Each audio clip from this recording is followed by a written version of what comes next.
বাংলাদেশের বিপক্ষেও জিততে পারল না আর্জেন্টিনা। ব্রাজিলের কাছে এক হালি খাওয়া দলের বিপক্ষে কষ্টে ড্র আর্জেন্টিনার। আগের ম্যাচে ব্রাজিলের কাছে হার, তবে এবার আর্জেন্টিনার বিপক্ষে ঘুরে দাঁড়িয়েছে বাংলাদেশ।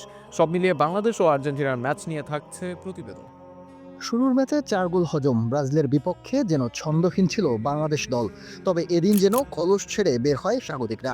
রাইজিং স্টার এদিন আর্জেন্টিনার বিপক্ষে নিজেদের সেরাটা মেলে ধরে। দেশি প্রবাসীদের মিশ্রণে এদিন আর্জেন্টিনাকে ভালোই চেপে ধরে বাংলাদেশ দল। ম্যাচের 4 মিনিটে এদিন এগিয়ে যেতে পারত বাংলাদেশ দল। মাসুদ রানার শট জালেও জড়ায়, দূর থেকে আসে থ্রু পাস। সেখানে ডিফেন্ডারকে বিট করে রান নেন, সেই রান নিয়ে চলে যান ডি বক্সের ভেতর ফাঁকায়। গোলরক্ষকের সামনে আসলেও তাকেও সুযোগ দেন, বল ঝাড়িয়ে নেন জলে।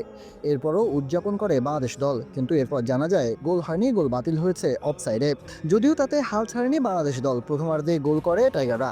এবারও দূর থেকে বল পায় বাংলাদেশ দল, সে বল নিয়ে দারুণ রান নেন মানিকের গতির সাথে পেরে উঠতে পারেননি আর্জেন্টিনার ডিফেন্ডাররা। এরপর সামনে থাকা গোলরক্ষককে ফাঁকি দিয়ে আদায় করে গোল, আর তাতে এগিয়ে যায় বাংলাদেশ।